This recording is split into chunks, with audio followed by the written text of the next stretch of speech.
in the 16th century in witchcraft and in censorship of books and science, but not in the history of the Roman Holy Office, an institution that in 1542 had adopted a centralized system, partly imitating the structure invented by the Spanish Inquisition. Heresy prevailed over the judge of the heretic. The first 100 years of activity prevailed over the subsequent history of the congregation and its territorial articulations, up to the abolitions and the modern age. When, after the fall of the clerical fascist regimes of Franco and Salazar, a new wave of studies on the Iberian Inquisition began in Spain and Portugal, for the first time, Armando Seita promoted a series of Italian-Spanish meetings that focused on the history of the Roman Holy Office as an institution. Moreover, in those same years, John Tedeschi exploited the sources available in Italian and Vatican libraries and archives to draw attention to the rules by which the machinery of the Roman Inquisition had operated in the early modern age. However, the richness of the historical and macro-historical investigations on the documentary series of Udine, Modena and Venice, still the best known today, was not balanced by the construction of an overall vision of the Papal Inquisition as an institution that lasted for centuries. As we know, a clear discontinuity in this trend was marked on the one hand by the publication of Tribunali della Coscienza by Prosperi, 1996, and on the other hand by the opening of the central archives of the Holy Office and the Congregation of the Index 2 years before the Jubilee of 2000, proclaimed by John Paul II to ask for forgiveness in a solemn way for the sins committed in the past by members of the Church, but not by the Church as a mystical body. Since then, while the tradition of studies on heterodoxy has continued to offer excellent contributions, the center, id est the Roman Curia, has gained ground on the periphery, even in studies on religion dissent. Think of the mass of publications of Firpo and his school on the struggles that went on in the church's leadership from the sack of Rome to the end of the Council of Trent. On the other hand, thanks to the pioneering studies by Franito, Fraiese, Martinez de Bujanda and others, research on censorship has multiplied. Paradoxically, while studies on the Roman Inquisition expanded considerably, taking up the suggestions offered by historiography on social discipline, the growth of studies on the Spanish Inquisition was perhaps less striking. However, like the Portuguese, the Spanish Inquisition has benefited from the greater attention we have acquired for global history and the history of minorities, Jews and Muslims, conversos and Moriscos. In this paper, I do not claim to offer an exhaustive review of the studies on the Roman Inquisition in the last 20 years. Rather, I would like to focus on a few relevant issues. For example, the relationship between center and periphery, and between the Holy Office and the Papacy, and then shift my attention to the limits and potential of more recent studies on the Roman Court as an agency that, since the early modern age, has arrogated to itself the power to control religious minorities and to establish the limits of orthodoxy and orthopraxis in the Catholic world.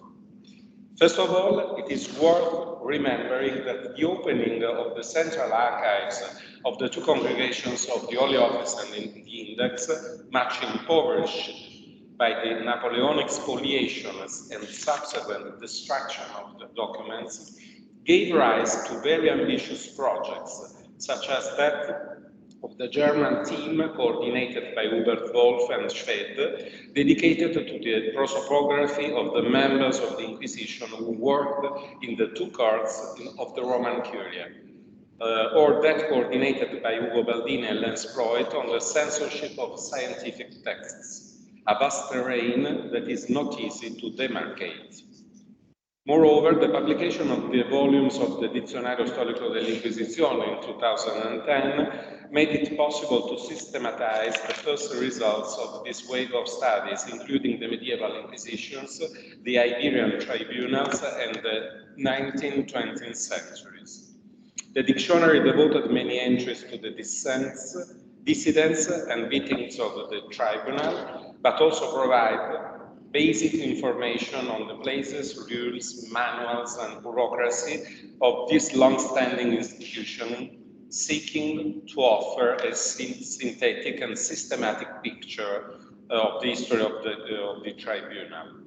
Also foresting the exchange of information before and after the publication of these volumes were the large conferences promoted in Rome by the Dominican Order, the Accademia Nazionale dei Lincei, and the Archive of the Congregation for the Doctrine of the Faith, the last one in 2018, and the more informal meetings organized in Trieste and Pisa by Del Colle, Paolino, and Prosperi. In more recent years in Rome, Marina Casiero also hosted some seminars on the Inquisition. And yet, despite the publications and meetings on the history of the tribunal, which have multiplied over the last 20 years, it is still difficult to find a text that is both concise and exhaustive, dedicated to the Roman Holy Office throughout its activity. This is a curious absence, if only one thinks of the many books dedicated to the Spanish court, those by Kemen, Contreras, Garcia Cárcel, Dedieu, Martinez Millán, Perez, Rawlins, Edwards, Torres Fuga, or the masterful synthesis by Paiva and Marcocci on the Portuguese Inquisition. Prosperi's book can perhaps be considered an overview, and the text by Romeo, Black, and especially Andrea Del Colle should not be forgotten. But each of these volumes, for different reasons, is not really a history of the Holy Office from 1542 to the 20th century, capable of giving an account of the development of an institution and all its fields of intervention. During the Ancien regime, the Italian peninsula did not have a political center, or did it have one in the Papacy? And this circumstance, combined with the dispersion of the archives, has favored research on single moments and specific places where the Holy Office operated, but not a general view on the institution like that adopted by the scholars from the Iberian world. All the more so as long as the central archives of the congregations remain closed. Moreover, we must not overlook the difficulty of comparing what happened in Spain and Portugal with what happened under the jurisdiction of the Roman Holy Office, the persecution of the Jews and the end of Islam, the introduction of Spanish and Portuguese courts in the colonial dependencies, the greater attention of those magistracies to certain crimes such as sodomy have meant that the Iberian Inquisitions have attracted more international historiography interested in the history of sexuality, Islam, the forced acculturation of indigenous American, the spread of Christianity in Africa and Asia, not to mention the history of Judaism. On the contrary, with a few exceptions, studies on Jews, Muslims, or homosexuals prosecuted by the Roman Inquisition have had to wait until the last 20 years, when the historiography of the Roman Inquisition finally opened up to less usual topics. But to what extent has it done so, and how much remains to be done? First, we can briefly ask ourselves about the state of research on more traditional subjects. I will not dwell on the history of censorship because Giorgio Caravale will talk about it. I want instead to do along the history of religious dissent to emphasize once again the richness of contributions such as those by Prosperi, Firpo, Menchi, Felici and others.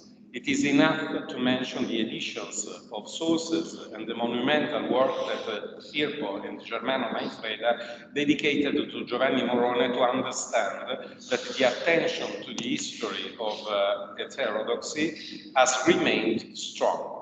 Moreover, by insisting on the conflicts within the Roman Church in the central years of the 16th century, which were to condition Catholicism for a long time, Firpo stated several times that what his polemical targets were, on the one hand, the old and apologetic category of Catholic reform, and on the other hand, the Anglo-Saxon current of investigations on the so-called Catholic renewal, which was to bring about the disgrace of the term Counter-Reformation. In Firpo's eyes, this line of studies would have a point of reference in John O'Malley and would tend to conceal the conflicts and violence wrought by Catholic reaction in the 16th century against any alternative vision to the intransigent line of the Holy Office and its two leaders, Paul IV and Pius V. Thanks above all to Prosperi and Firpo, the clash that led to the victory of Carafa and Glieslieri in the years of the Council of Trent is clearly delineated. But in my opinion, if we want to complete the perspective by looking not only at the top of the church and at the spirituality, we need to know more about the history of radical dissent, following the path indicated by Luca Dande or Federico Barbierato. In essence, we must continue to ask ourselves where the positions of men and women, learned and less learned, accused of unbelief since the second half of the 16th century, came from, in order to understand the roots of certain forms of dissent that, in my opinion, had to do not only with the Reformation, but also with the Averroistic tradition. Among the traditional subjects, we should also mention the history of the condemnations of the most famous martyrs of the Inquisition, Bruno, Campanella and Galileo, to whom dozens of studies and monographs have been dedicated in the last 20 years. However, it is enough to read the books by Beretta, Ricci and Meyer to realize that thanks to the central archive of the Holy Office, previously visited by a few scholars such as Luigi Firpo, the history of these trials has partly become a history of the court as well as of the victims. In particular, the first volume of Thomas Meyer's trilogy on Galileo provided a well-documented prosopography of the members of the inquisitorial court in the first half of the 17th century. The popes, cardinals, fiscals, assessors, commissari, and consultants. Today, we know many didas por officio, about whom in the past we have little information. As I have already noted, the center has gained attention compared to the periphery. But if we thought that the studies on local courts and documents preserved in various Italian archives and libraries had ceased, we would have a partial view in this wave of studies, which has been able to integrate Vatican documents with those known and less known that are stored in other places. Moreover, Del Col, together with the General Directorate of the State Archives and other scholars, promoted a census of the Italian inquisitorial collections in order to make better use of the heritage scattered throughout the peninsula. In spite of the lack of interest of Italian governments for archives and libraries, this project must go ahead, involving ecclesiastical archives. Del Coll, Bisintina, and Ancona had published volumes on the trials preserved in Udine, correcting the old data of Luigi de Biasio, while in previous years Giovanni Romeo had provided a new partial inventory of the papers of the Diocesan Archive of Naples. In the last 20 years, inventories have also been produced for the area of Piedmont, Lodi, Feltre and Belluno, Modena, not to mention Imola, where Ferri and more recently Giacomo Mariani have published the inventories and the first trials of the local vicariate. The list must continue by citing scholars who have dealt with other areas: Poppi, Padua, Ceriotti and Allasta, Parma, Giannini, Milan, Lavenia, Burkhardt, Tibaldeschi, Pagano and Deutscher, Piedmont, Feci, Ragaglia and Fontana, Genoa, Alcalac, Modena, Alsabac, Reggio, Dall'Olio and Enrico, Bologna, Villani, Pisa, Livorno, Di Simplicio and Tedesco, Siena, Fosi, Cattaneo, Armando, Cicerchia, Lavenia, Pedrini, Papal States, Scaramella, Naples. Not to mention the research on the sources of Venice, especially favored by Anglo-Saxon scholars. See, among others, Ansciutti, Ses, Barbierato, Veronese, Del Coll, Paolina, Ambrosi.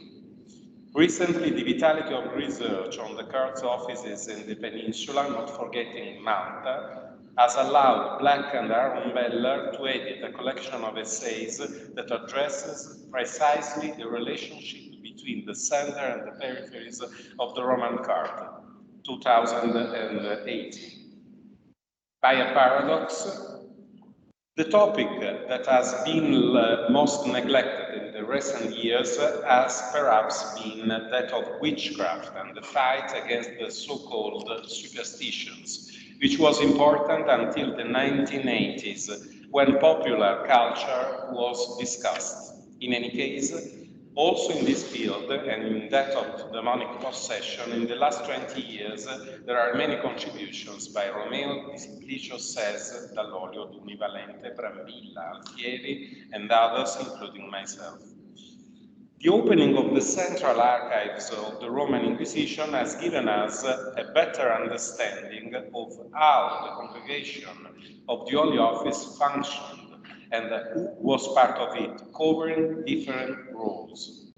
It has also given us an insight into some aspects of the history of the Kurds that were little known in the past, such as the economic resources, confiscations, fines, property and investments that enabled the congregation and the single offices to carry out their activities. After me, Maifreda has gone into this aspect in an important book.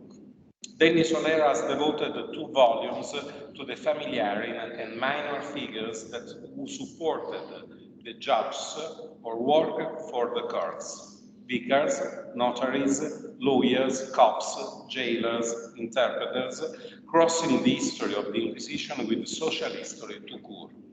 Another important field of the research has been the role played by the Holy Office, not only in controlling the pretense of holiness, but also in the canonization of saints, especially from the pontificate of Urban VIII onwards.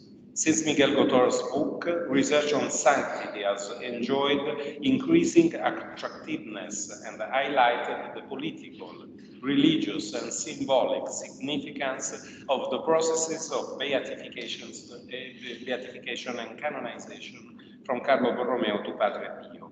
This line of research has been intertwined with gender and women's history, as can be seen from the studies on women's writings by Malena and Tippelskirch, or from a recent collection of essays edited by Cafiero and Lirosi. If there is a field of research that more than others has gained from the opening of the CDF, this is undoubtedly the history of the Jews, both in the sense of the history of Jewish communities and the Marrano migration in the peninsula, and in the sense of the long history of Catholic anti-Judaism and anti-Semitism from the 16th to the 20th century.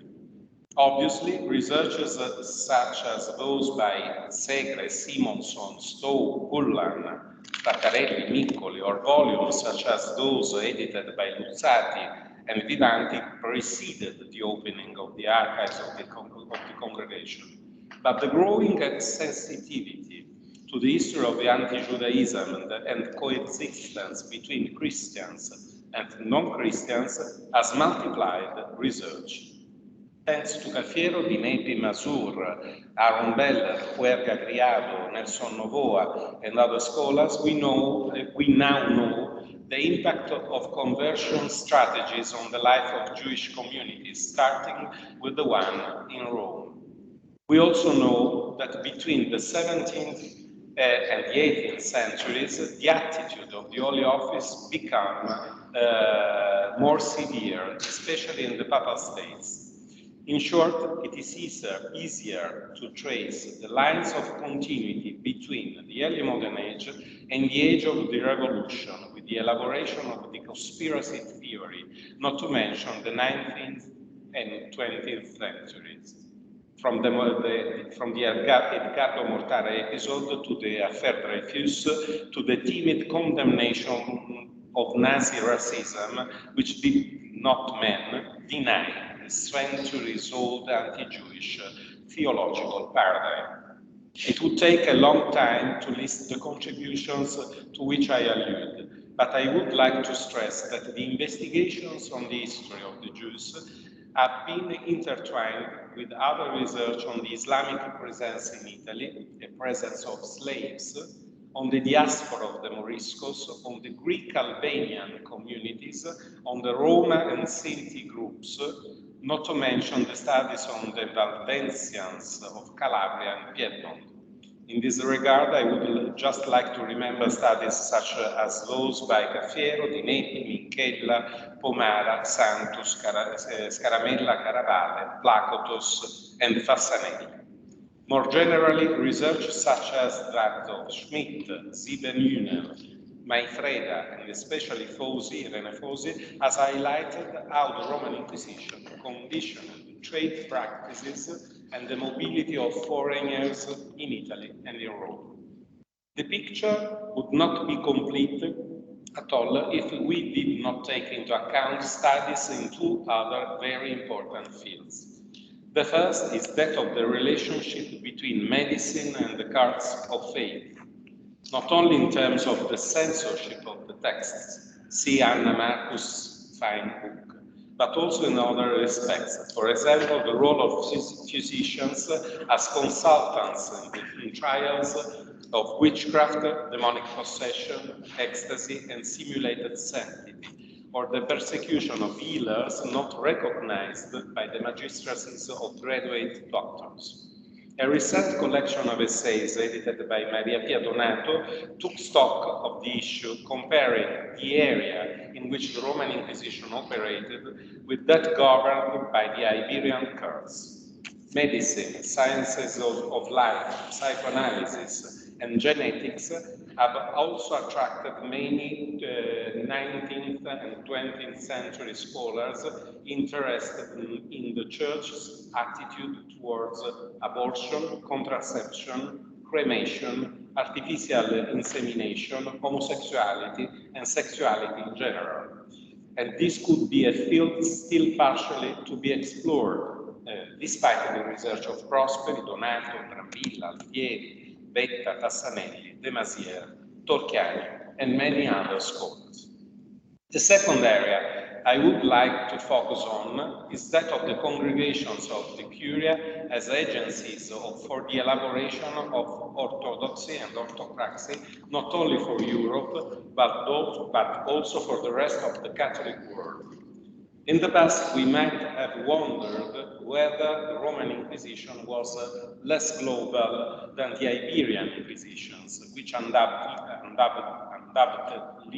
offer many more sources for studying the relationships of missionaries and colonists with the communities they encountered or dominated in America, Asia, and Africa, given that the first globalization was a Catholic globalization. On this point, as we know, scholars such as Ronny Shah, Beachfield, and Zupanov have long insisted. However, thanks to the files devoted to dubia circa sacramenta and disputes over Chinese and Malabar rites, we now know that this is not the case. Despite the birth of Propaganda Fide, 1622, the Holy Office played a decisive role in establishing the boundaries of the adaptation of Christianity in non-European realities. After a conference promoted by Giorgio, Castelnau-l'Etoile, and Pizzorusso, research has multiplied, and here I do not have the space to recall them all. I would just like to point out that the papers of the Holy Office have helped us to focus on the extent to which Rome was a center of conversions, how it related to the Eastern churches. See the splendid research by Cesare Santos. The extent to which it tried to determine the destiny of theology, from the dispute on the Immaculate Conception to that of the Auxiliis, from the conflicts on probabilism and laxism, see the research of Canten, Tutino, to the elaboration to the dogma of papal infallibility, and even beyond in the 20th century. A new wave of studies has also enriched our knowledge of the papacy in the early modern age. And here we need only mention the names of Bisceglie or Pattenden. By anyone who has read the research of Elena Bonora, who has masterfully focused on the years of Pius IV and the way in which the Holy Office claimed to judge the bishops, knows that the Roman Inquisition was indeed the tribunal of faith ruled by the Pontiff, but also a center of anti-papal opposition when the vicars of Christ were not liked by the cardinals of the congregation or particular factions of the Curia. This seems to be a central question and a trail to follow not only for the 16th century, but also for subsequent eras, if we consider that even in recent years, Bergoglio's positions have been contested by a part of the Congregation for the Doctrine of the Faith, which has almost threatened to judge him as a heretical pope. In short, to what extent has the Roman Holy Office been the Inquisition of the popes? I will conclude by listing the questions and issues that still seem to need further study today.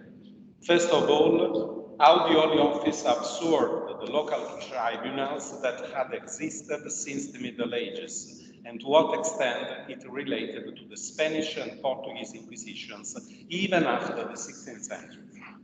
Secondly, although there is no shortage of research on the Holy Roman Empire, France and Flanders, I believe that new studies are needed on the effects of the Holy Office outside Italy during the early modern period, cross-referencing the papers of the Inquisition with those of the Apostolic Nuncios. Thirdly, there is still a disparity between the number of studies devoted to Venice, Modena, and Udine, and those devoted to no less important areas. Port cities like Livorno and Venice are well known, but do we know enough about Genoa? And do we know enough about the Court of Malta? Do we know enough about the way the Holy Office interpreted slavery and the definition of race before the 20th century?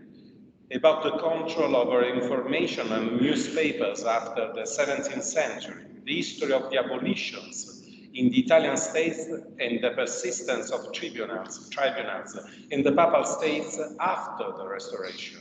What about the history of clergy abuses on minors, whether it was classified as sodomy or as solicitation in the confessional?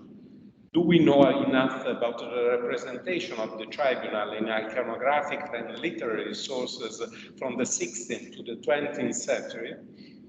Do we know enough about the material history of the inquisitorial offices? For each of these fields, I am aware, there is no lack of studies, but I believe that these are some of the topics on which new research can enrich our knowledge of the court.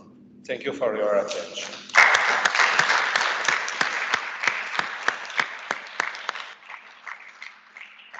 Thank you. Thank you so much, Vincenzo, for such a rich presentation, which highlights not only what has been already done, but what still needs to be done in the field of history of Inquisition. And I'm sure that your presentation will raise a lot of question and discussion, both in the short and in the long run. Please, Giorgio. I have the pleasure of introducing our second speaker, Giorgio Caravale, Professor of Early Modern History at the Università degli Studi Roma 3. To give you a sense of the importance of Giorgio's research for the topics we are dealing with today, I will just list some of his books. Forbidden Prayer, Church, Censorship and Devotional Literature in Renaissance Italy, 2011. The Italian Reformation Outside Italy, Francesco Pucci's Heresy in 16th Century Europe, 2015. Preaching and Inquisition in Renaissance Italy, Words on Trial, 2016. Beyond the Inquisition, Ambrogio Catarino Politi and the Origins of Counter-Reformation, 2017. And Censorship and Heresy in Revolutionary England and Counter-Reformation Rome, Story of a Dangerous Book, about Acconcio's Stratagemata Satanae, 2017. Also, his intervention today tackles the issues related to this last topic, namely censorship. The title is Censorship, Rome and the Others. So please join me in welcoming Giorgio. Okay. So, in recent decades, historians have devoted much of their energy to studying book censorship, abandoning a set of premises that, from the perspective of a progressive approach to history, tended to present censorship as denying knowledge. The most recent literature has exploited suggestions made years ago by Michel Foucault and Pierre Bourdieu. Foucault rejected the idea that knowledge can develop only outside the limits of power. Instead, he demonstrated that power creates knowledge and that knowledge is created within the framework of power relations, rather than outside it. I'm referring notably to his Surveiller et Punir, Naissance de la Prison, 1975. Bourdieu went even beyond that, arguing that censorship penetrates culture, that censorship is inherent in any form of perception or expression that makes the circulation of ideas possible within a specific field. Following these suggestions, the figure of the censors disappears between the mechanisms of power and the processes of the written or oral expression. The distinction between censor and censored author, which used to be clear and recognizable, now tends to be fluid, if not uncertain. The two figures can be seen sometimes as accomplices. Some years ago, in a famous essay entitled Censorship and Interpretation, the Conditions of Writing and Reading in Early Modern England, Madison, 1984, Annabel Patterson underlined the role of censorship in the process of creating and defining the literary canon, demonstrating that it's to censorship that we, in part, owe our very concept of literature as a kind of discourse with rules of its own. More recently, Amnon Ratz-Krakowski has published a very provocative and stimulating, though not always shareable, book on church censorship and Jewish culture, analyzing censorship as a central element of cultural change and modernization. In his analysis, censors served as cultural mediators, playing a significant role in marking the boundaries of culture in general and of Jewish culture in particular. The title of his volume is The Censor, the Editor, and the Text: The Catholic Church and the Shaping of the Jewish Canon in the 16th Century, Philadelphia, 2007. Reception theory, another field of research closely intertwined with the history of the book, has also greatly contributed to the renovation of the field. According to Paul Ricoeur and Roger Chartier, two of its prominent exponents, the text receives its meaning through the reader and through the dynamic interaction in which it is actualized in different ways by different readers. You may think of Paul Ricoeur, Time and Narrative, Chicago, 1984, or Roger Chartier, The Order of Books, 1994, his Inscription and Erasure, Literature and the Written Culture from the 11th to the 18th Century, Philadelphia, 2007. This kind of approach implies a different way of looking at the censor's erasures. Each protagonist of the publication process, the author, the book's publisher, the commentator, the censor, and of the reading process, makes a choice that negates all the other possibilities existing in the text. Each of their acts can thus be seen as a kind of erasure of knowledge that damages the original or correct meaning of the text and its supposedly unequivocal intentions. In other words, censorship becomes only one of the moments composing what Anthony Grafton has recently termed the culture of correction in the early modern world. I'm referring to Grafton, The Culture of Correction in Renaissance Europe, London, 2011. Within this historiographical framework, recent case studies focusing on 16th and 17th century England or Ancien Régime France have rightly underlined that the entire process of controlling book circulation, including pre-publication censorship, far from being a coherent system, was a pragmatic and occasional answer to many single particular accidents. It depended much more on individuals and on negotiations between individual and institutions than on the letter of the law.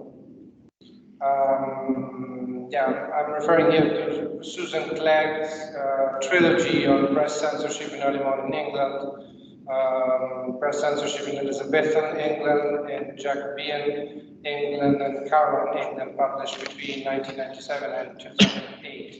But also to Darnton's book on pre-revolutionary France.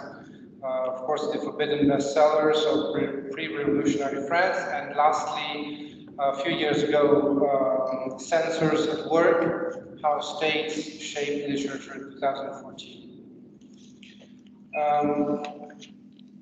This new historiographical framework represents a real challenge for an Italian historiography, sometimes still too anchored to a traditional vision of the problem, still accustomed to thinking of censorship in terms of mere repression and constriction. The recent opening of the Holy Office Archives in Rome, not anymore recent, has offered the chance to analyze in depth not only the institutional functioning of the two congregations of Cardinals, Inquisition and Index, in charge of censoring books, but also the conflicts, resistance, and jurisdictional struggles behind the main decisions taken by those cardinals. The idea of a repressive and coherently working system has been replaced by one of a system of growing distance between laws and regulation on the one side and daily practice on the other. Thanks to Gigliola Fognito's work, I mentioned here La Bibbia al Rogo, 1997, Proibito Capire, 2005, Rinascimento Perduto, 2019, and in English, the edited volume Church, Censorship and Culture in Early Modern Italy, 2001. The image of a disruptive machine has changed into one of a complex network of conflicting institutions often producing inefficacy and loopholes. The picture of the relationship between church censorship and Italian culture has become more nuanced than it was before. Moreover, recent work on the uses of censorship in the European monarchies and in the Protestant world, on both the Calvinist and the Lutheran side, has been carried out, showing the different ways in which ecclesiastical and civil powers intertwined in controlling the morality and the religious orthodoxy of the faithful, and thus allowing to comparative work on the subject. I'm referring here to works such as Ingeborg Jostock on Geneva, La censure négociée, le contrôle du livre à Genève, 1560-1625, published in Geneva in 2007, and Alison Kriesman, Censorship and Civic Order in Reformation Germany, 1517-1648, published in 2012. Also, Spanish historiography has been working intensively on the subject of censorship. Jesus Martinez de Bujanda has completed his monumental collection of the Index Librorum Prohibitorum with a 12th volume dedicated to El Índice de Libros Prohibidos y Expurgados de la Inquisición Española, 1551-1819, published in 2016, followed by the publication of a book of himself, which extends his long introduction to the mentioned volume of the indexes up to 1966. The title of the volume of the Bujanda's volume is Censura de la Inquisición y de la Iglesia en España, 1520-1966, published in Madrid in the Biblioteca de los Autores Cristianos in 2019. But besides the more institutional aspect of Spanish censorship which the Bujanda dealt with, other authors have been dealing with the cultural effects of the censorial action in early modern Spain, notably and among many others, Manuel Peña Díaz, Fernando Bouza, and Maria José Vega.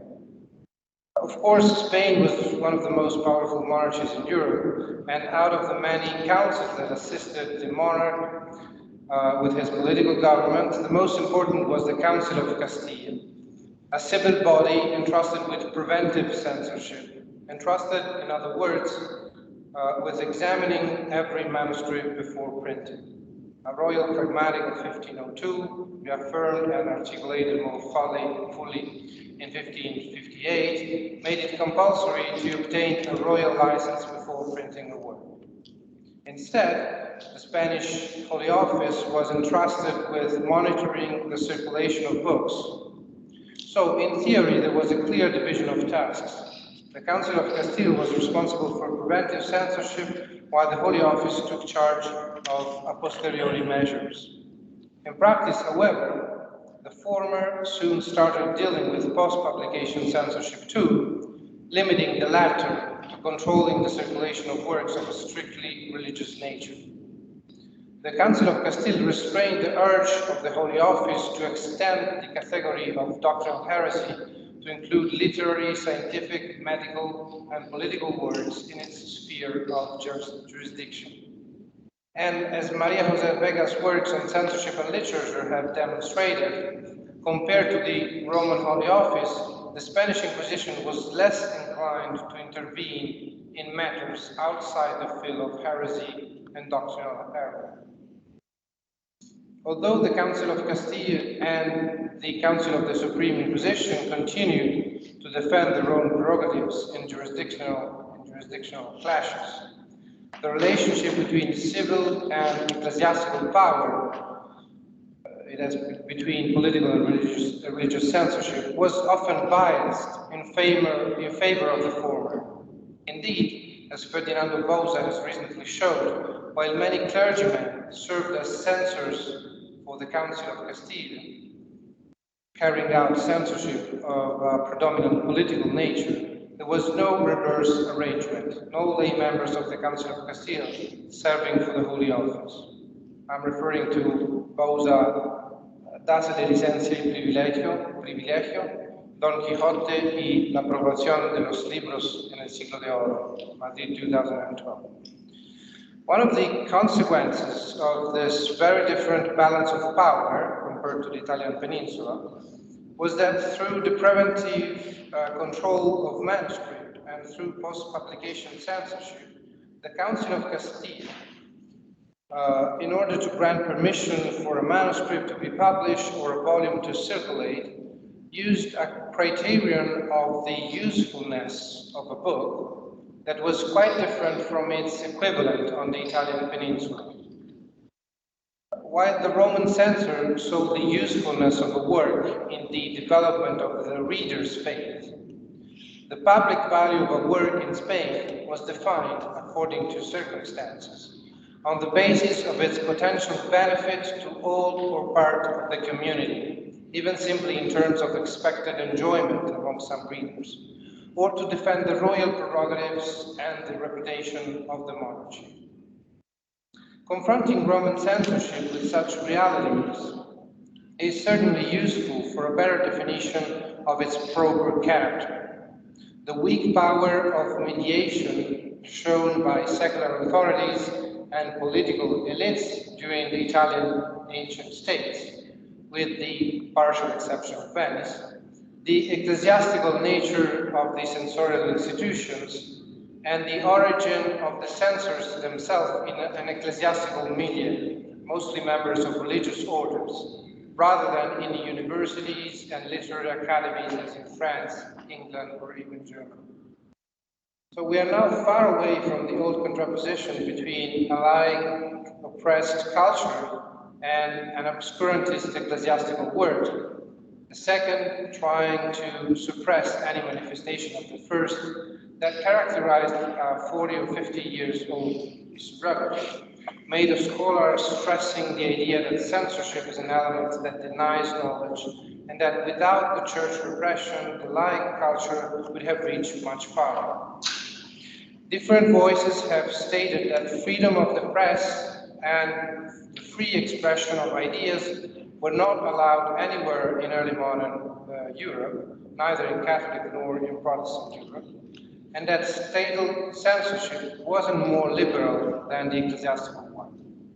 The ecclesiastical censorship did not prevent books, even more the audacious ones, the more audacious ones, from circulating.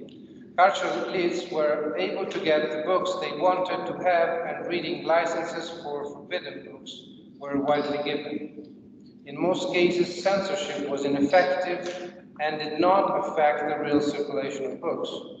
All these observations are quite true and have changed our approach to censorship. Through comparison and historical contextualization, it is possible to rethink the Italian experience by avoiding the pitfalls of the negatively charged view that emphasizes the incompleteness or inadequacy of the history of the peninsula. In this specific case, by seeing book censorship as the almost exclusive prerogative of Counter-Reformation Italy. At the same time, comparison is very useful to locate some of the unmistakable characteristics of Roman censorship.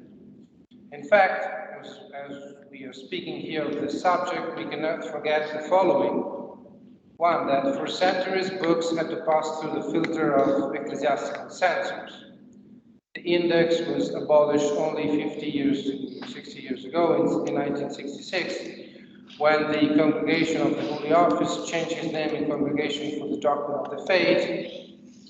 Two, that according to the ecclesiastical nature of the censorial institutions, the entire control system assumed the shape of a rigid defense of the ecclesiastical corpus from any ridiculous critique directed against them. Three, that if on one hand it is true that if someone really wanted a prohibited book, he could manage to have it in some way, and that there was a flourishing smuggling market. On the other hand, it is also true that smuggling greatly increased the price of the books, which contributed to culture becoming more and more an elite privilege.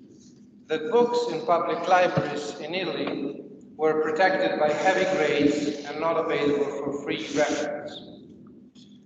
5. That the provision of published book is of course not the only aspect of censorship we should consider.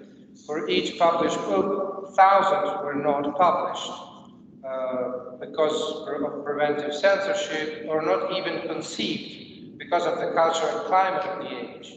And here we enter a very large and complex domain, such as self-censorship, which is absolutely central. That many prohibited books disappeared from the editorial market, meaning that in the late 16th century and 17th century, you would not find a printer willing to risk their publication. And this fed a flourishing manuscript market, and the development of libertine culture in the 17th century Italy owes much to this phenomenon.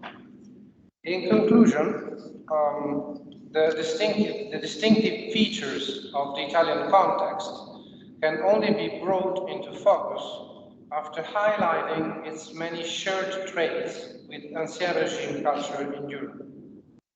At the same time, the effort of comparison allows historians to get back to those distinctive features with much more historical awareness.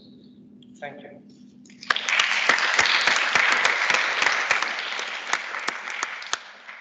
Thank you so much. Thank you so much, Giorgio, for such a rich comparative sketch of the state of the art of the studies around censorship, which shows us the blurring of the boundaries between writer and censors and state and church and so on and so forth, which is probably the most awkward but also the most fascinating aspect of this field of study.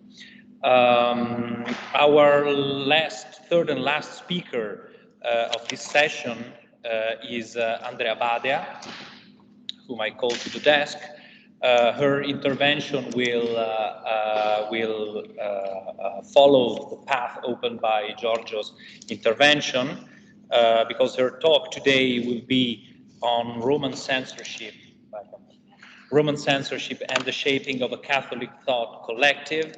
Andreea is a scholar of intellectual history and history of the historiography, with a particular focus on confessional cultures, book censorship, indeed, political and administrative history. After being a fellow of the German Historical Institute in Rome from 2013 to 2018, now she works at the University of Frankfurt, where she's involved in the Poly project, Polycentric und Pluralität vor modernen Christentümer. Among her publications, I limit myself to recall her monograph, Kurfürstliche Präeminenz, 2009. And the two books she recently co-edited. The first one is Catholic Missionaries in Early Modern Asia, Patterns of Localization, London 2019. And the second one, which is very recent, it has been published this year, if I'm not mistaken, by Amsterdam University Press, and the title is Establishing Credibility in Early Modern Catholicism, Making and Administering Truth. Andreea. Thank you very much. Should we change places? Because I of course. Need to stay here close to me. Thank you. Here you go. Thank you very much for this very, very kind introduction. And before starting, I'd like to thank the organizers for giving me the opportunity to speak here, and for this wonderful idea of putting together a trans-regional and trans-epochal way of dealing with this question of Inquisition and of control in different perspectives. And for this paper, I tried to anticipate what a sidekick to the papers of Vincenzo and Giorgio might be, and what I imagined that it could be, you will hear in the following. And I was very happy to see that I can catch up somehow with Patrick Hornbeck's paper yesterday, in order not to ask about what people think about their heretical or non-heretical position, but go beyond and ask who decided what heresy or orthodoxy might be, and how these collectives were put together. So I start with, let's see, yes. In 1750, the famous professor of the Collegio Romano, Giambattista Faure, criticized in his anonymously published Commentarium in Bullam Pauli Terzi Lice da Benizio that there had probably been, I cite, no harder shield of the Jansenists against the popes than the Dominican order in Rome. He argued that they had been so successful because they had the central theological and knowledge control institutions at their command. He actually meant that the order had ultimately shaped a very individual and peculiar theology via the office of the Magister Sacri Palazzi, the Congregation of the Index, and the Inquisition, which they were now enforcing on the entire world under the label of Roman Orthodoxy. Such was the criticism of the 18th century, for which the Dominicans in the Inquisition took bitter revenge because they forced Faure to censor his own book and for the Holy Office. And it will be little surprise to learn that the censor Faure found the anonymous author Faure guilty of heresy, and therefore his book should be absolutely banned. We all agree that Faure is lamenting from the losing position of not having been part of the shaping of Roman theology to the Society of Jesus itself. And we know what happened a few years later to the Society of Jesus. But he addresses an interesting phenomenon which Ludwig Fleck called a thought collective, barely 200 years later. By this, he referred to the fact that an extensive heterogeneous group of people identified to a particular thinking style, Denkstil. The parameters of this thinking style are set by an esoteric group of scholars and are thus adopted and internalized by exoteric circles of less educated, and are adopted and of less educated people forming concentrically around this esoteric circle. The thought collective defined by Fleck is essential for the philosophy of science because it helps to explain how ideas shift over time to the collectives involved.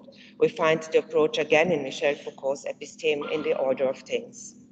It seems that Fleck's concept of thought collective is also a good approach to the study of early modern religiosity in all its intellectual, social, political, and economic aspects. This concept allows us to understand all institutional, social, and political manifestations of religions as a system.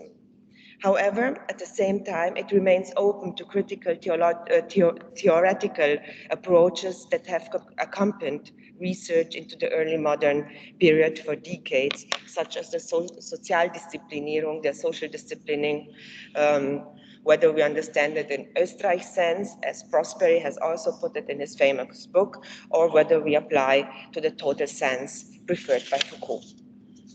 Drawing on these tools, I now come to the question that seems crucial for exploring the relationship between the Inquisition and the control of orthodoxy over censorship, namely the interpretive sovereignty over right and wrong, or orthodoxy and heresy.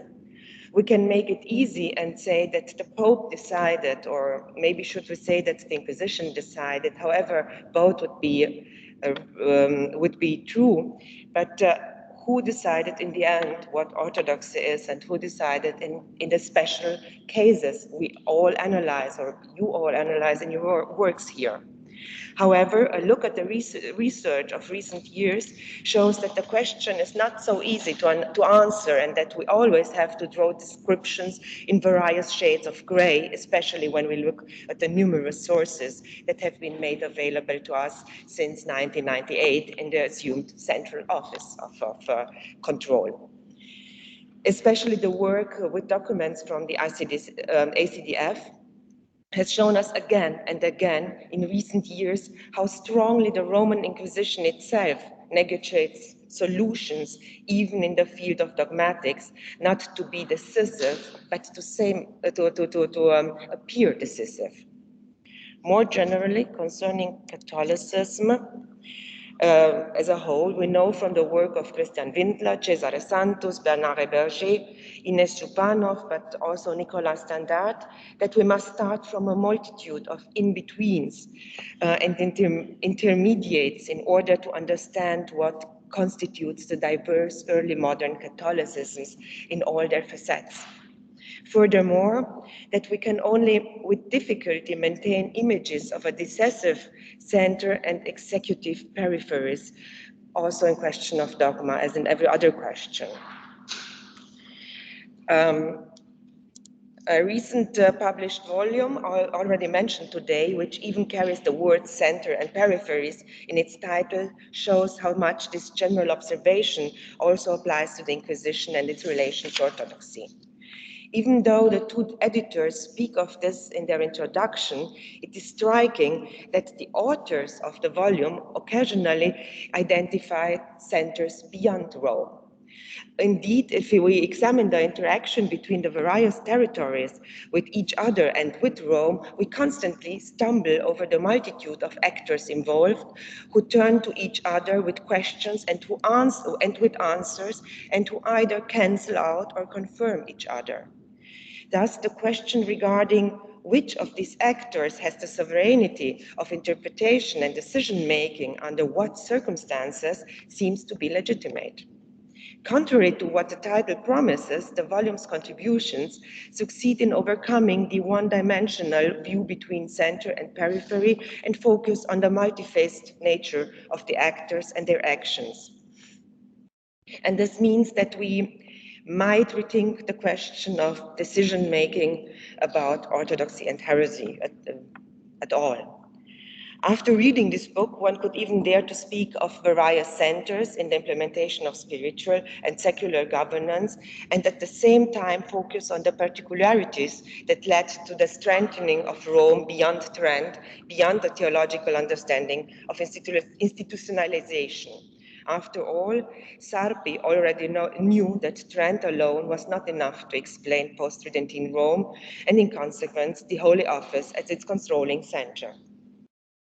Let us stay a little bit longer in Italy and look at the peninsula for the moment and the different contexts in which the Holy Office's censorial practices specialized directly in refining a particular approach to orthodoxy. And Gigiola Franito's book on the censorship of the Bible should also be mentioned here, practically alongside Antonio Rotondo's and Prospere's fundamental works. They have influenced many other studies, and we have already heard a lot about this from Giorgio and Vincenzo today. However, I would like to refer to a book that, in my opinion, doesn't pop up immediately, but takes up the question of a specifically Roman orthodoxy from a completely different angle, namely from that of the freedom of the opinion. In particular, Del Piano addresses a phenomenon of the Enlightenment that has been intensively studied internationally, the so-called philosophes. Especially in the second part of her book, which focuses on Italy, she offers what we can call an insight into the mirror image of Faure's accusations. She describes the charges the Italian Jansenist circles made against the Jesuits, especially after the Bull Unigenitus from 1713. They claimed that the probabilism of the Jesuits had nourished the radical critical thinking of the philosophers, and that the Society of Jesus, at its turn, opened the door to any form of questioning with its intellectual flexibilities. She traces the conflicts on the Terra d'Inquisizione, where the crisis of the European consciousness, talking with Hazard, was everywhere palpable. And this new thinking met with repression, auto-censorship, and dissimulation. Federico Barbierato also explores the diversification of the public sphere and the claim of the many to theological debates, Barberato follows practices of subversive knowledge circulation in late 17th century Venice and uses individual case studies, including that of the hatmaker Bartolo Zorzi and his metaphysical circle, to show how heterodox knowledge was circulated. The common factor among these groups is a fundamental attitude of its actors described by the author as unbelief, which in the 17th century proved to be a very heterogeneous, diverse, variable, and unclear group, and thus functioned as a rallying point for every form of dissent taught, and in the consequence of describing and defining orthodoxy, because it was everything what these groups were not. In a sense, these numerous skeptics and critics, who include clerics as well as scholars, artisans, and nobles, are to be understood as precursors of the philosophers of the 18th century encountered in Del Piano's work. After all, they considered themselves to be spiritual elites who fought the battle against the Inquisition on an equal intellectual footing. Yet this was precisely the difficulty for the inquisitors and secular censors, who still taught and governed in categories of simple believers and subjects. This brings me to another point in the search for further questions regarding the Inquisition, the Inquisition's approach to orthodoxy and heresy, namely that the Roman Inquisition not only found it sometimes difficult to define what orthodoxy was, but also repeatedly struggled to stage itself as an esoteric circle holding the power of definition in a global perspective. Alongside the old competitors, such as the Spanish Inquisition, the Sorbonne, or Louvain, many alternatives appeared on the scene from the more or less established scholars. Barberato and many others, many others present here in real and virtual terms, take up these questions in the context of Emodir and discuss them in their works. However, if we leave the public sphere for a moment, and thus also the question of censorship, and return to the part opened up by Prospero's book and emphasizes of inquisitional research in questions of orthodoxy, and in recent years, the question of orthodoxy in the recent years has related above all to the nexus between confession, law, and theological interpretation. Here I would like to refer briefly to Vincenzo's discussion of these issues to point out how confession and its moral theological debate became the critical moment of transition from the forum internum to the forum externum, and from sin to crime for the theological self-understanding of early modern Catholics. The numerous case studies of the last few years show how thin the borderline was between orthodoxy and heterodoxy, or even heresy, in everyday life in Italy and in the early modern period. I will refer here only briefly to the works of Giorgio Caravale and to the last work of Germano Maifreda, which I tried to read to Google Books, both of which describe in dense detail the inquisitorial practices of demarcation, between what was considered heresy and orthodoxy. Such aspects find few echoes in Black's book, which he wrote primarily as an Italian history to the prism of the Inquisition. And now I'll just pass the 3 volumes in honor of Andrea del Coll, who are also devoted to the studying of Italian history as a process of the coexistence and opposition of controlling authorities and theological objects, the anthology of 4 John Tedeschi, and the volume edited by Alessandro Cifres, celebrating the 20th anniversary of the opening of the ACDF, which all can be viewed simultaneously as multi-layered explanations for and overviews regarding the state of art and current lines of research.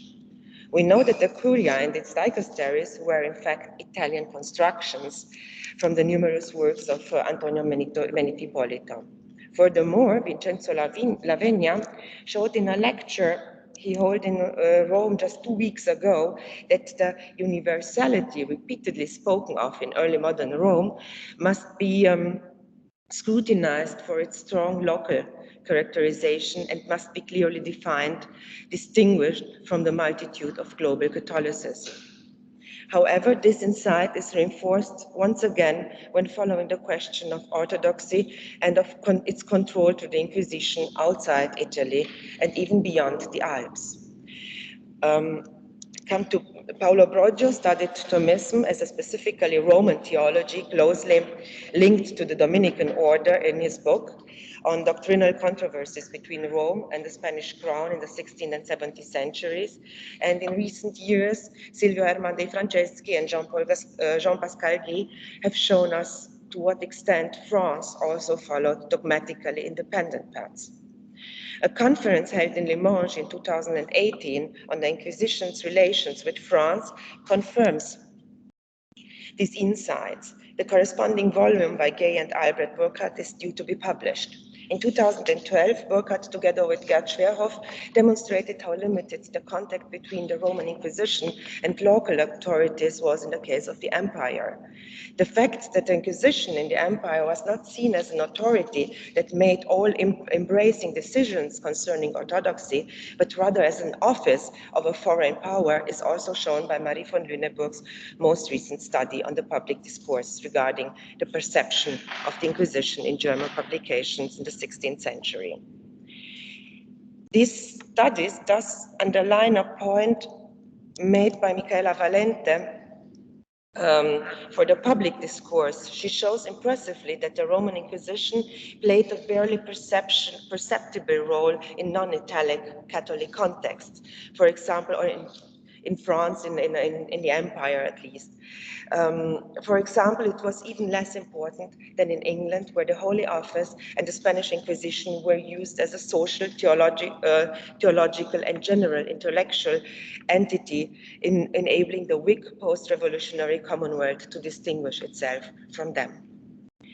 In search for a solution to this question of interpretive sovereignty, I have tried with Bruno Butte, Marco Cavarzer, and Stephen van den Broeke, who is a historian of science and works a lot on Copernicanism, to resolve the discord between orthodoxy and dissent by accepting different competing truths as a starting point and working with this hypothesis across diverse epistemic concepts. Together with our authors, we focused on the actor and on the practices of such decisions following Bruno Latour. As far as the research regarding Rome and the rich archive of the Congregation for the Doctrine of Faith is concerned, we now have access to the last volume of the Repertory of the Inquisition, in addition to Shades, to the extensive database of the archive. Within the framework of the project coordinated by Hubert Wolf in Münster, Bruno Butte has indexed the documents of the Inquisition since its foundation and until 1700. And maybe that is specificum of this volume is that he included the documentation and the letters pertinent to the censorial cases. So it's not only about the censorship, but about the whole discussion following each of these books. I think that my very, very brief remarks, which are by no means complete, could show that in the search for how we place the Inquisition and orthodoxy in relation to each other and how this relation is reflected in the construction of a thought collective, we should perhaps look less at moments of transgression and aspects of deviance and definitions of heresy. Perhaps it would be more appropriate to go beyond the Inquisition's interest to isolate heresy and to consider various actors and their claims to interpretive sovereignty, and to ask how defining instances establish themselves, or at least pretend to define for everyone what orthodoxy is. The presented studies, and beyond that, the works of all of you, have shown sufficiently that this reality was more complex, more colorful, and diverse. Thank you very much.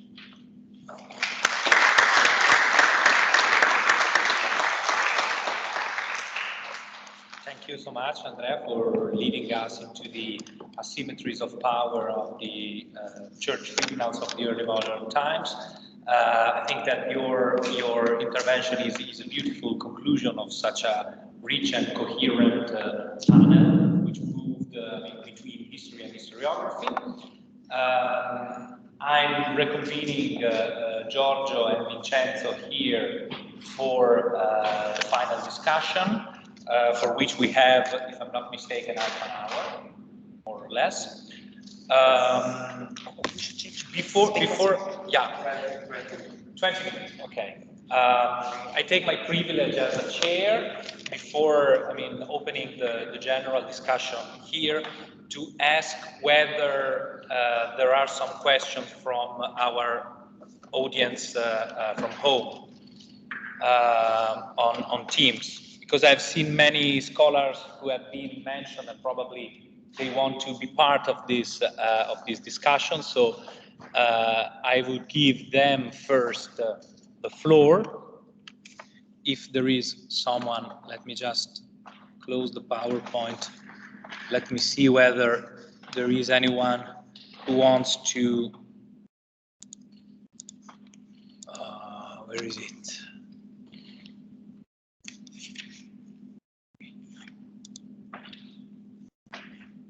Okay. Is there anyone who wants to ask question or make comments from home? You can also,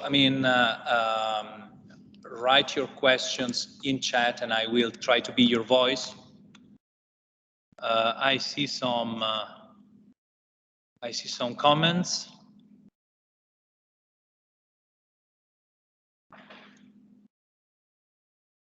Okay.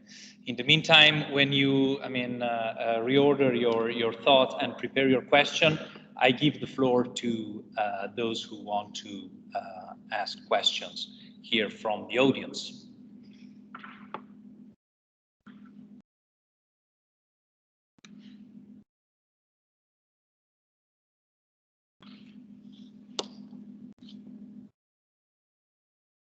Anyone? Okay, so I break. I will break the ice. And I was wondering, for example. There is a question by Cristiana Facchini. Cristiana, would you like to ask your question directly? Yeah, thank you. Maybe okay, please, you have the floor. It's better to speak, right? Okay, well, thank you very much for these very rich papers. I have two questions.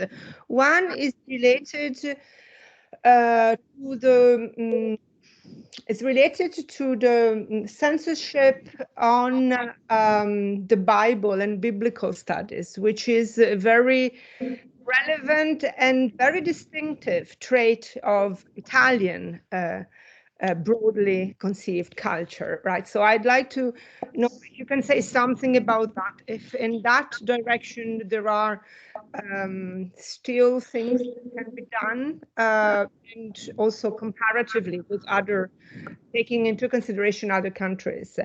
The second question relates to something that Vincenzo has mentioned in passing very briefly, which is which deals also with the different philosophical trends of Italian culture in the period of the Renaissance and the Baroque period.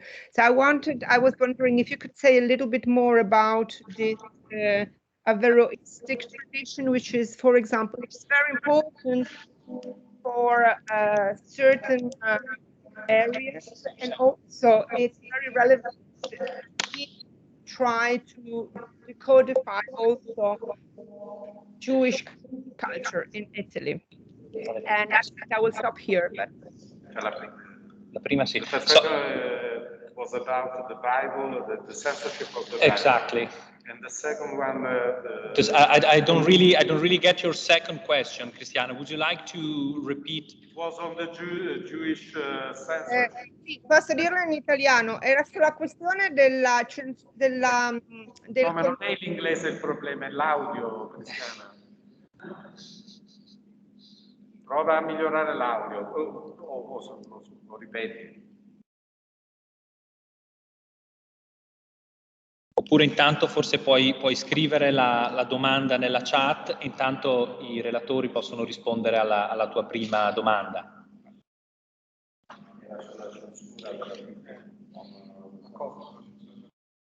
Allora bisogna aspettare. Can you write your questions in the chat? Yeah, I will try. I will write.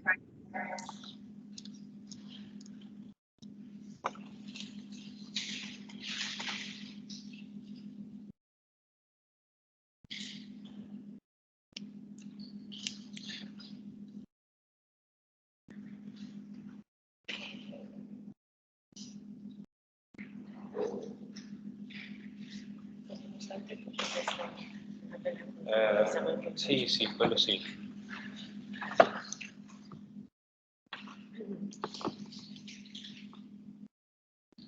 I understand the first question concerned the averroism, my definition of averroism.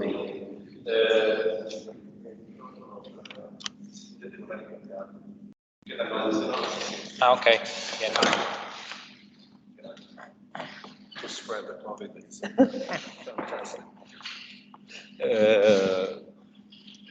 My definition of averroism is maybe not so precise. I tried to define a separate tradition. Yes. There is, for averroism, I intended to define a field of heterodoxy and unorthodoxy, not confined in the history of heresy, like Firpo or others defined this field, the spirituality, the circulation of the texts of Juan de Valdés. For me, there was an underground tradition in Italy that intertwined the late Aristotelian and Averroistic tradition, the tradition of Pomponazzi and also of Girolamo Cardano in the northern part of Italy, and maybe also a circulation of meetings and discussions and texts derived from the Jewish communities. I studied the figure of Flaminio Fabrizi, a curious figure, burned at stake in 1591 in Rome, in Campo dei Fiori, before Bruno, and Flaminio Fabrizi was accused by unbelief, atheism. He met the Jewish community in Siena. He read Cardano, Paracelso, Pomponazzi. It's impossible to define this kind of unbelief, this form of unbelief as an exit of the Valdensian, of the Juan de Valdés and spirituality tradition, because for me there is another history, another hidden history of the dissidents in the 16th century, linked also to the Jewish communities in some cities in Italy, maybe Rome, Venice, and also Bologna until the end of the Jewish community in Bologna, maybe. Non so se ho risposto, Cristiana. Sì, grazie molto. Thank you. Yes, and I'm sending you the second one. Giorgio, would you like to have something emphasis in the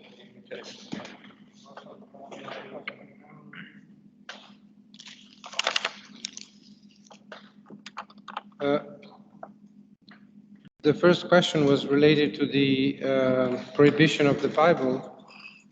Is there anything special you want to know? Because, I mean, it's a very large topic. Yeah, actually, I'd like to know if censorship of biblical interpretation still remains a field where Italian tradition is very distinctive. This censorship is very distinctive in comparison to what happens in other countries. I try to. The audio is very bad, so I try to guess what you're saying. You're asking if, in a comparative way, the prohibition of the Bible still remains one characteristic feature of the Roman censorship. Is that question? Yeah.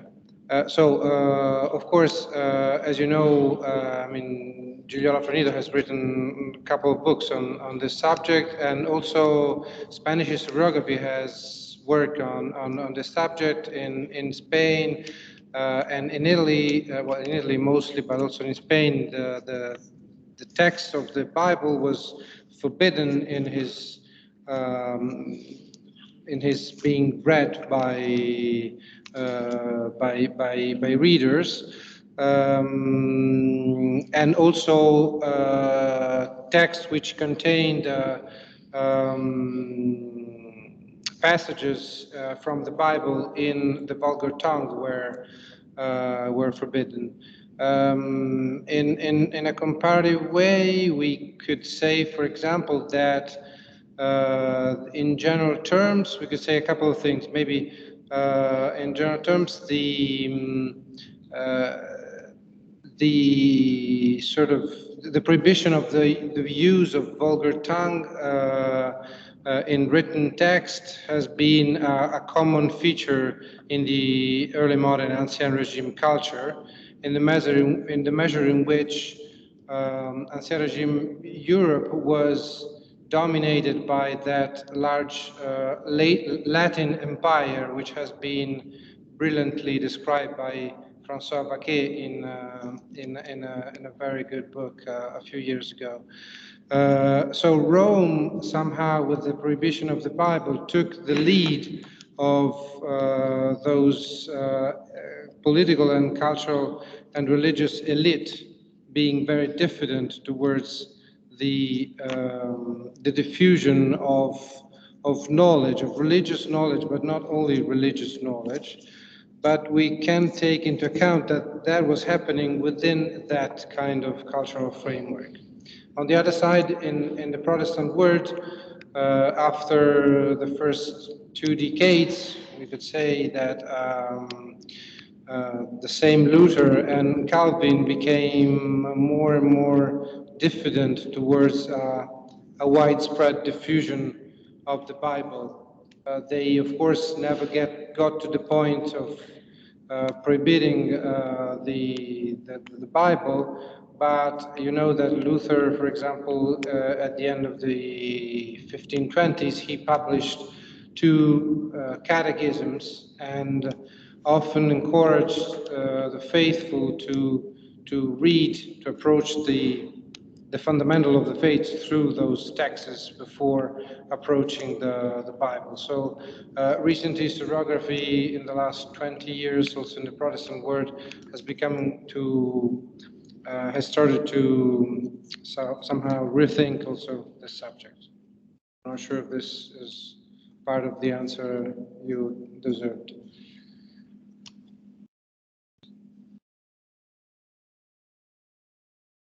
And I have just an observation concerning the Bible.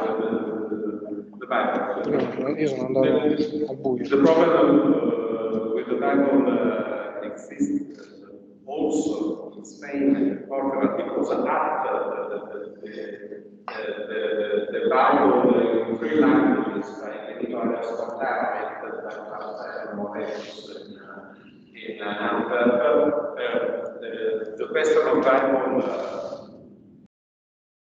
kept silent also in Spain, also in Portugal during the 16th and 17th century.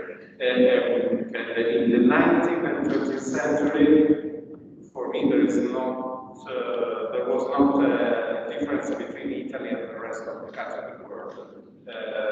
La question biblique at the end of the 19th century was a European question before the crisis of modernism.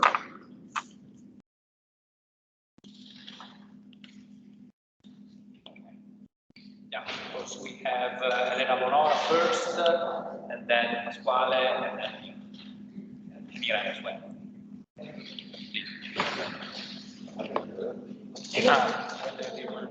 Questo per sentire da casa? Forse quello è meglio. No, I have a question for Giorgio. Brief question. Do you think that the debate about literacy, about alphabetization, may, even in a comparative way between the Protestant and the Catholic world, may add something to the reflections that you have developed? And I am thinking, in particular, I'm thinking of the works by Marina Rogeri in Italy. And to Andrea, whose work I appreciate and was so useful, I am thinking of your article, in particular, about writing history and against writing history against Sartre in the 17th century.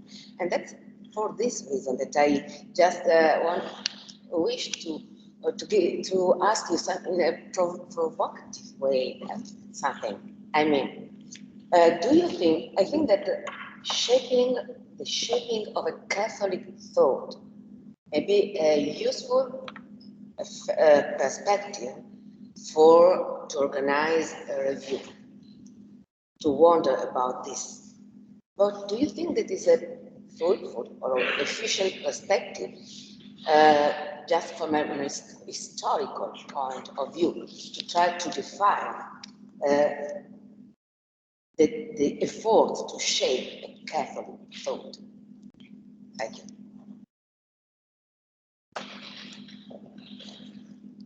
Would you like to answer immediately to Elena Bonora's question, or Maybe we can collect. we can collect some questions? Yeah, I would say so. Pasquale Palmieri.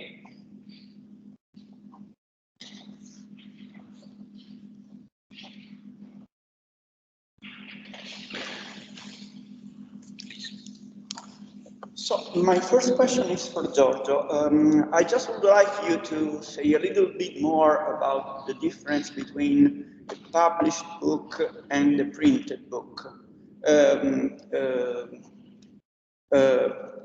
Is, from your point of view, the idea of publishing still deeply connected to printing industry or not?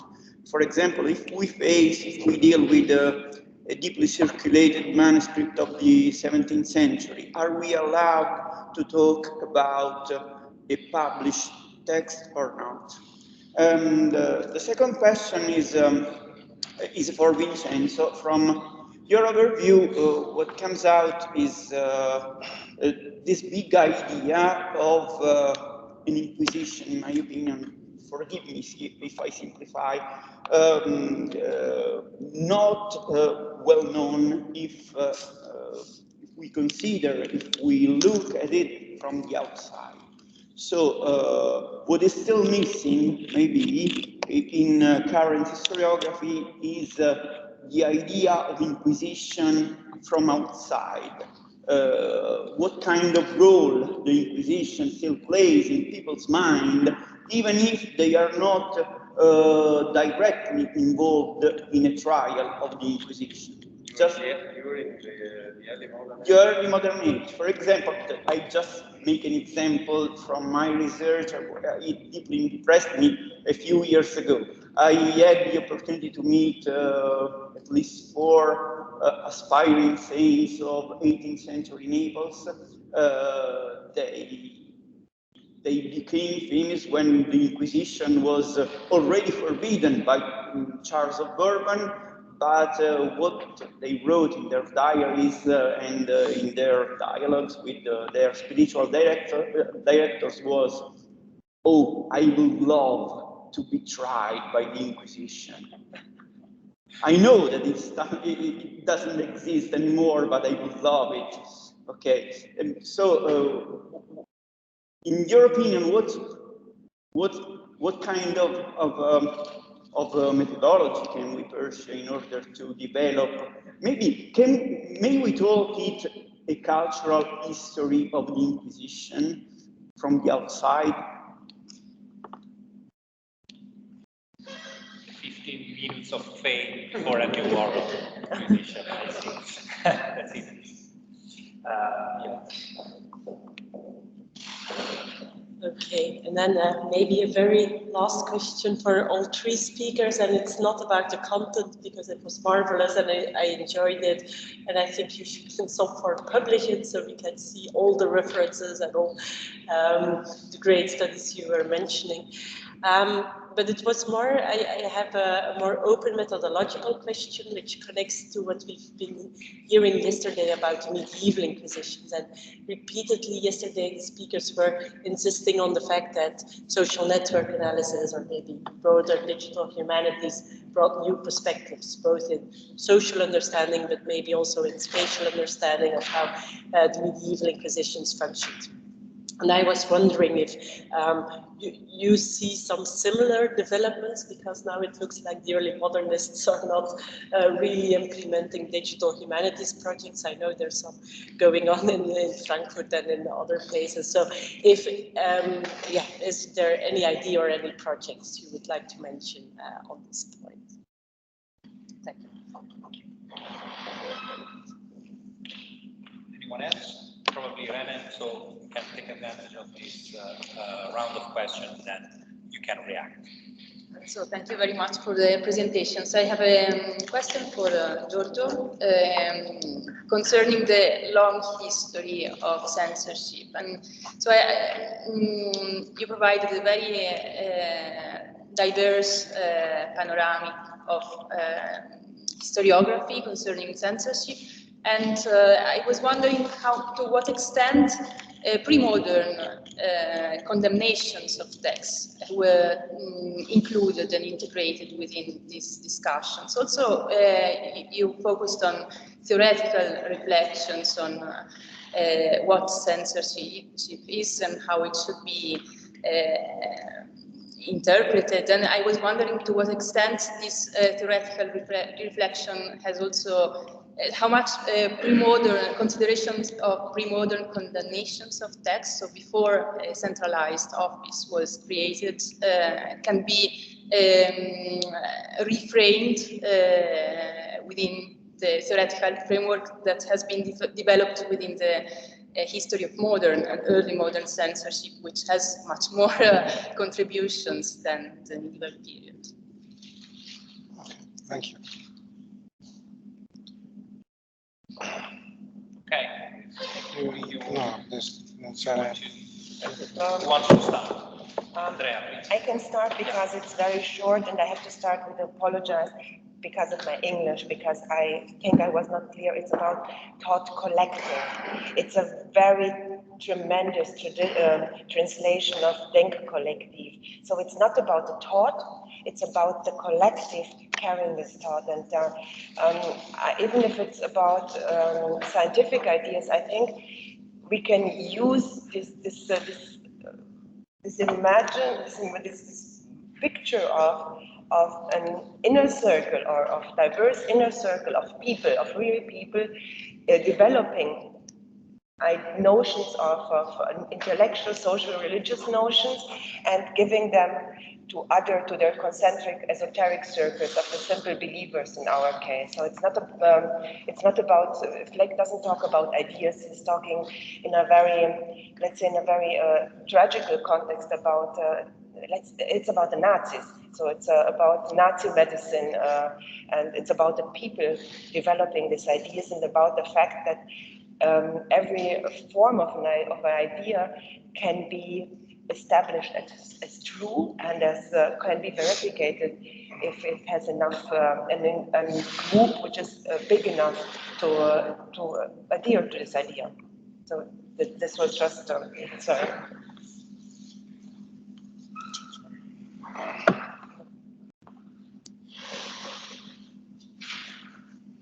That first one is a true challenge.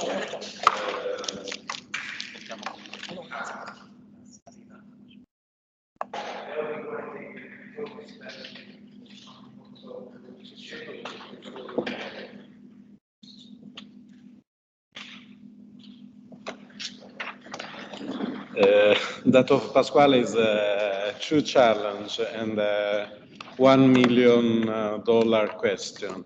A cultural history of English. Yes, for me, it is possible to write a cultural history of Inquisition.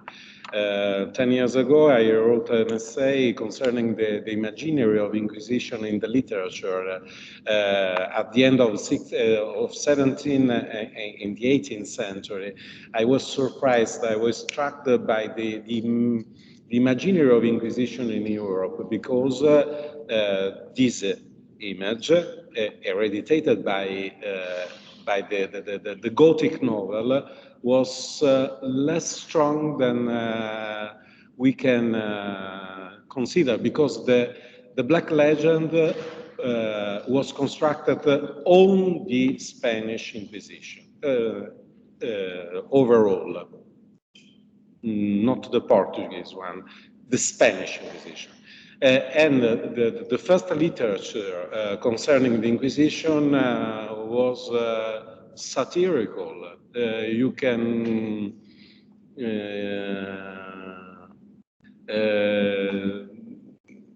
consider the little text of Pignata, studied also by Michaela Valente, the escape from the prisons of the Inquisition. No?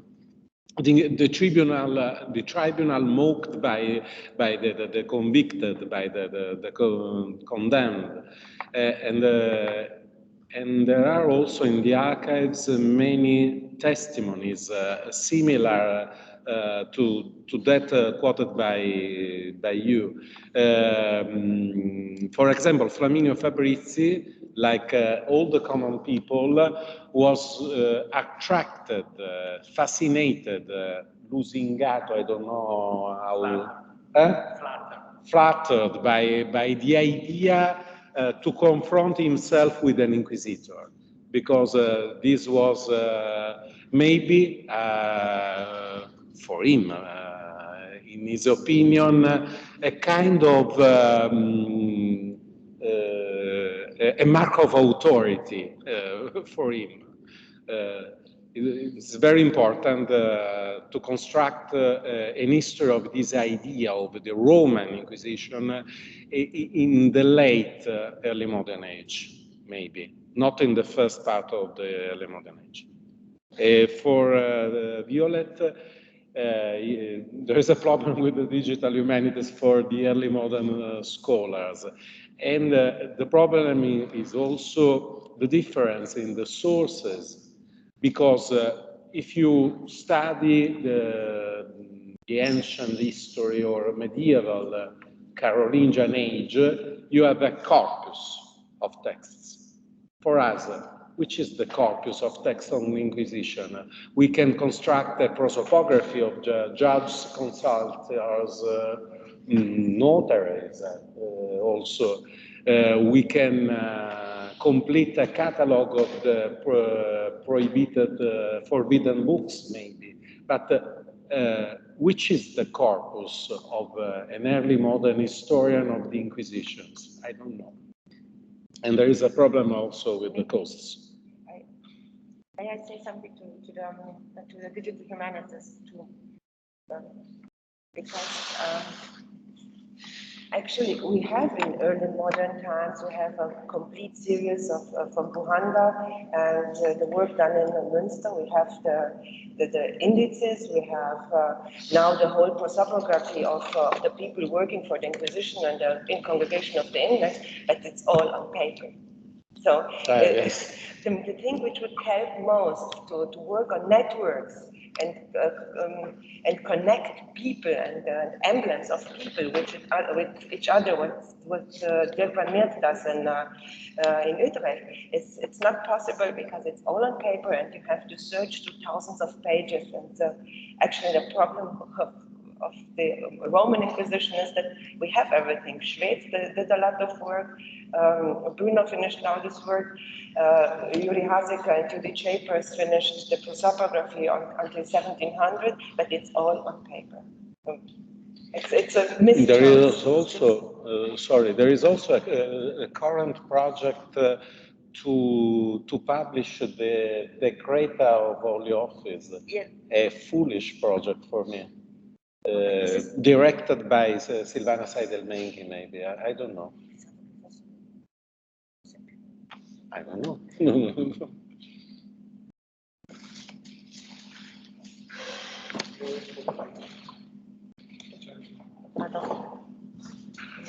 Sorry.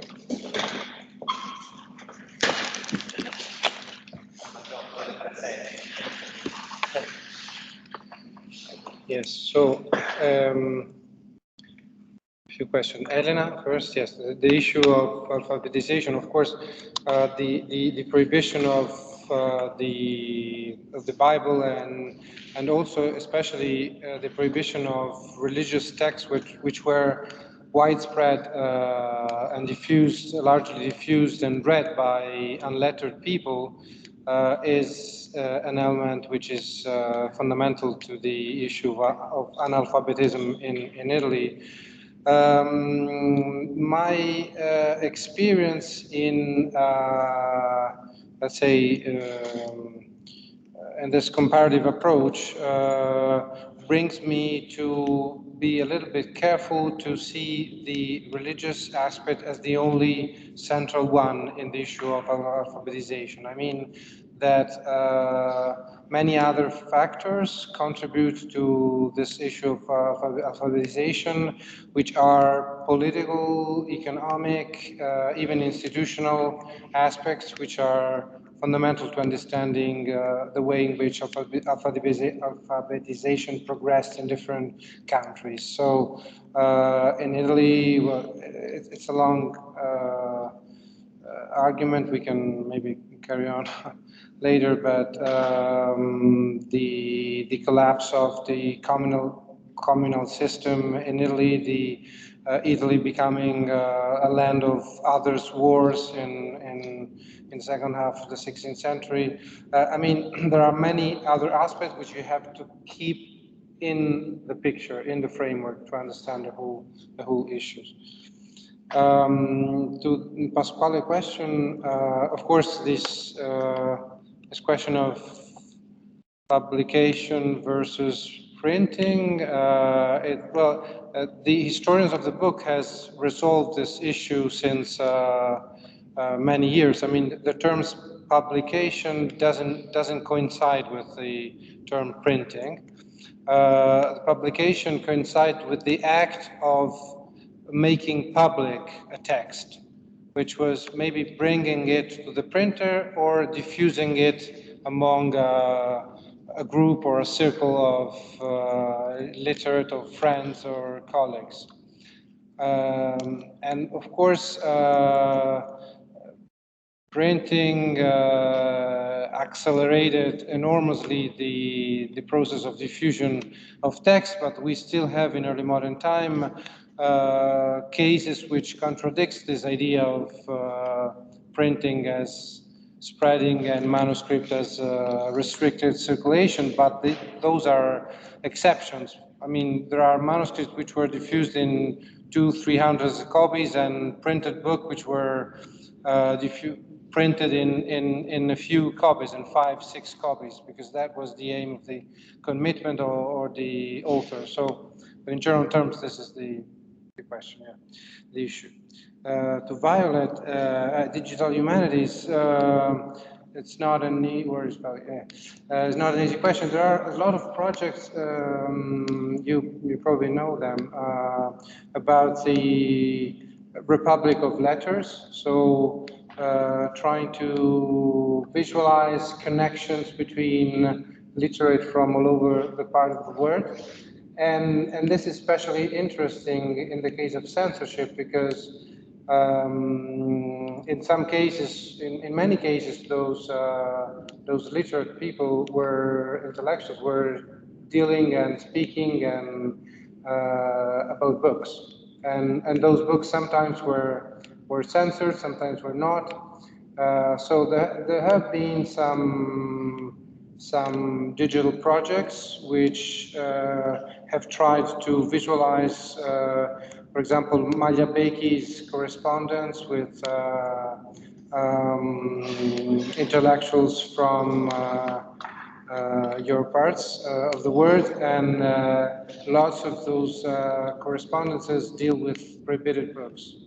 And so the possibility to visualize multiple nodes allows also to insert elements about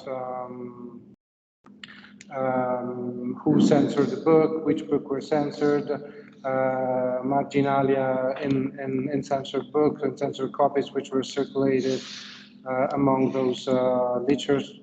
So there are some interesting projects in the field.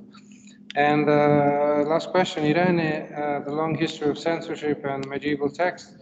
I'm not a specialist, I'm not an expert on this subject, but I think that before, where is it? Before the process of centralization which took place in the 16th century, it is